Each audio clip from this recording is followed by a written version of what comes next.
Using telephone directory. Medical assistants should have a hand on a variety of telephone directories for their state. It contains very useful information: emergency and non-emergency numbers, internet guides, information guide and consumer tips, community pages, phone services pages, government pages, and an index. Medical centers and hospitals produce their own directories with phone numbers and important to the facility, online telephone directory services, and 411 services in some areas. Placing outgoing calls. Know what information is needed and have it available beforehand. The patient's chart if scheduling a test or getting authorization. Make calls from a quiet, private location. Establish a routine. When making long-distance calls, be aware of time zone differences, your office policy, and phone packages. Certain time of days may be cheaper than others. Types of outgoing calls.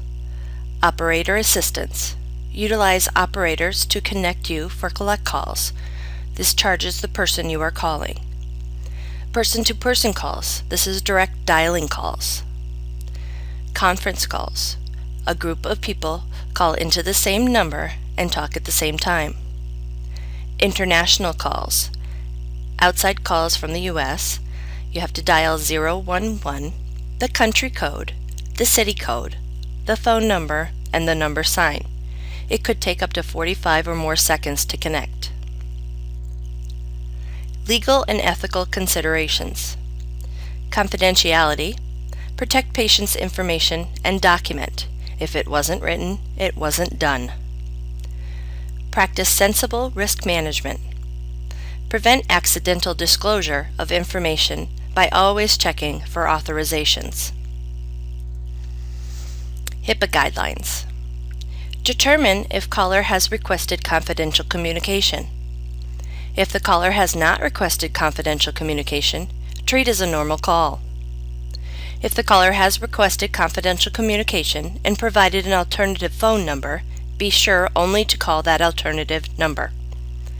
Callers should identify themselves by the name and the office they are calling from. Do not leave any medical information or mention the purpose of a call on a message unless written permission exists from the patient. Never leave messages containing test results. Some patients will put a password on a file to be used when verifying identity of those requesting information. This is another safeguard so that they know that their information is not being shared with other people. The Americans with Disabilities Act requires that healthcare providers have effective communication alternative for people who may be deaf or hearing impaired. Healthcare provider may choose a device as long as the result is effective.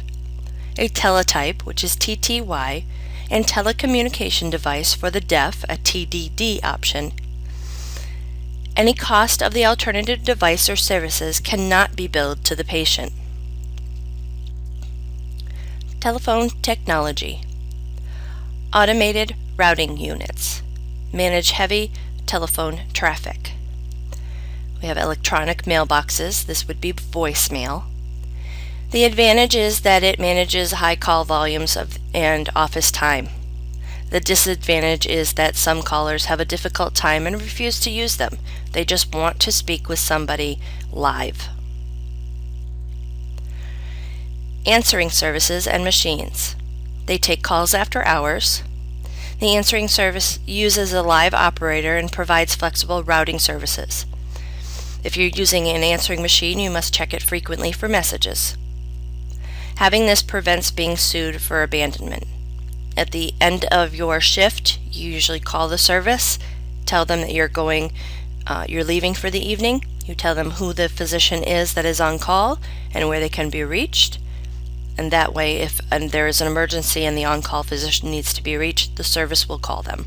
Voice over Internet Protocol, VoIP telecommunication, converts a voice into a digital signal that travels over the Internet or virtual private network. The biggest advantage is that it is not as pricey and it is flexible, but you should have safeguards in place. There are types of VoIP services: analog telephone adapter, IP phone, and computer-computer.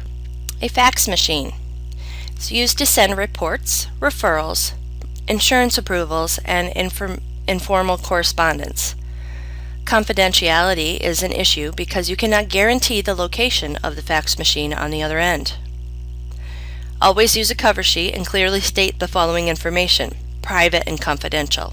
Cellular services offers convenient and flexible communication. However, it is not secure and is more expensive than the regular telephone service. Paging systems, used by hospitals for many years.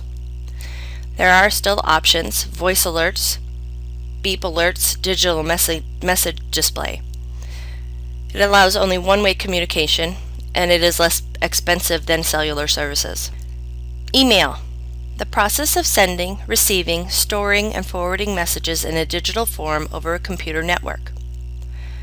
Non-real-time method of communication. May be sent to multiple people at the same time. However, time-sensitive material should not be sent via email because you do not know when the patient will check it. Confidential health information, like test results, should also not be sent over email. Email is good for office communication, however. Professional email etiquette must be adhered to. You are not permitted to forward email messages without the permission of the original author. You want to caution, avoid sending information that is not appropriate in a professional setting. Clinical email, increasing method of communication between patient and the PCP. Used for communication considered not urgent or when communication continues over a period of time. Providers must remember that the same ethical responsibilities must be adhered to as for other types of encounters. Guidelines to minimize risk related to clinical email. Limit email communication to current patient. Limit email communication to patients within the state in which the provider is licensed to practice. Follow computer security procedures. Video conference. Uses the internet, computer, and real-time transmission of patients' observations so specialists can examine the patient. Special instruments digitize information required to make a diagnosis. A technician or a PA is with the patient and performs the tests. Transmits the observations viewed by the specialist in real time. The conference is frequently videotaped for future review by either a specialist or local provider. HIPAA compliance guidelines must be followed. The patient must give written consent before interactive video conferencing begins. This is when you're in a facility maybe that is so remote that a physician can't get to the person. Be professional. Always be courteous and diplomatic and work within the scope of education, training, and legal boundaries. Personal telephone calls, other than emergency calls, should be avoided. Do not use slang when speaking with patients or other healthcare members. Follow appropriate guidelines when releasing information. Follow confidentiality procedures. Documentation is mandatory for follow-up care and has legal implications. Once again, if it wasn't written, it wasn't done. Continued education is important to stay on the leading edge of new technology.